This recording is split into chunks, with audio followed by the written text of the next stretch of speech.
Hello and welcome to spoken broken. नमस्कार और spoken broken channel में आपका स्वागत है। क्योंकि हिंदी ही भारतवर्ष में सबसे प्रचलित भाषा है, इसीलिए स्पोकन इंग्लिश सिखाने के लिए भी हम हिंदी भाषा का ही प्रयोग करेंगे। मगर स्पोकन इंग्लिश सीखने से पहले हमें कुछ चीज़ों का ध्यान में रहना जरूरी है। पहली बात, स्पोकन इंग्लिश भी इंग्लिश है और इसे सीखने का कोई शॉर्टकट नहीं है। कोई अगर आपको बोल रहा है कि 21 दिन में स्पोकन इंग्लिश सिखा देंगे, तो वो गलत बोल रहा है। ऐसा कुछ नहीं है। हर सब्जेक्ट का एक बेसिक, इंटरमीडिएट और एक एडवांस लेवल होता है। अगर हम बेसिक सीख जाएं, तो एडवांस और इंटरमीडिएट दोनों सीखने में ज्यादा परेशानी नहीं होती। बस यही बात है। दूसरी बात, किसी और को देख के कोई और कैसे बोल रहा है इंग्लिश, ये देख के आप बोलने की कोशिश मत कीजिए। आप अपने अंदर की इंग्लिश को बाहर निकालने की कोशिश कीजिए। ये कह रहा हूं इसलिए कि इंग्लिश दुनिया में बहुत जगहों में बोली जाती है और हर जगह में इंग्लिश बोलने का एक अलग तरीका है। इसे बोलते हैं एक्सेंट। जैसे बंगाली एक्सेंट वेस्ट बंगाल में एक है और त्रिपुरा में अलग है, वैसे ही इंग्लिश एक्सेंट अमेरिका में कुछ है, इंग्लैंड में कुछ है, फिनलैंड में कुछ है, आयरलैंड में कुछ है और इंडिया में भी कुछ है। हम भारतीय जो इंग्लिश एक्सेंट बोलते और समझते हैं वो है न्यूट्रल एक्सेंट। हमारे प्रोनाउंसिएशन यानी उच्चारण शब्दों के कुछ ऐसे हैं कि डायरेक्ट हो जाते हैं, इसीलिए न्यूट्रल एक्सेंट बोलते हैं। सिर्फ भारत में नहीं, हम पाकिस्तान में भी बोल सकते हैं या फिर एशियन कंट्रीज में, कुछ एशियन कंट्रीज में न्यूट्रल एक्सेंट इंग्लिश के फॉलो होते हैं। ज्यादातर ये देखा गया है हिंदी मीडियम बैकग्राउंड या बंगाली मीडियम बैकग्राउंड के जो स्टूडेंट है उनमें, वो सोचते हैं लेकिन बोल नहीं पाते हैं इंग्लिश में। तो ये ज्यादातर कॉन्फिडेंस, सेल्फ कॉन्फिडेंस या फिर आत्मविश्वास की कमी से हो सकता है। तो ये दूर करने के लिए स्पोकन इंग्लिश के कुछ बेसिक ट्रेनिंग यानी अभ्यास रोज करना जरूरी है। जैसे देखिए, अगर आप इंग्लिश में बोलना चाहते हैं तो सबसे बेसिक आपको क्या बोलना पड़ेगा? किसी को विश करना पड़ेगा, good morning, good noon, good afternoon, good evening, good night. ये तो आपको मिनिमम बोलना ही पड़ेगा।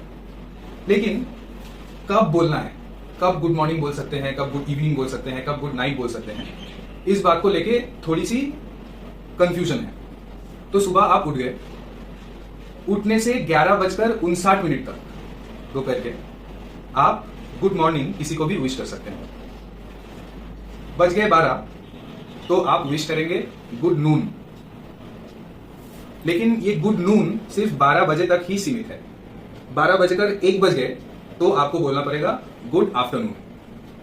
उसके बाद जब सूर्यास्त हो जाएगा, उसके बाद से आपको बोलना पड़ेगा गुड इवनिंग। लेकिन मान लीजिए आप शाम को 9 बजे किसी के घर गए, आपको इनवाइट किया था, आप गए, तो उधर जाके आप गुड नाइट विश नहीं कर सकते। आपको विश करना पड़ेगा गुड इवनिंग, क्योंकि गुड इवनिंग तक जितना भी है हम किसी को विश कर सकते हैं वेलकम करने के लिए। जब हम पहली बार दिन में मिल रहे हैं, जब हम पहली बार दिन में किसी को मिल रहे हैं रात को 11 बजे भी, तब भी हम गुड नाइट विश नहीं कर सकते हैं। रात को 11 बजे भी आपको गुड इवनिंग ही विश करना पड़ेगा।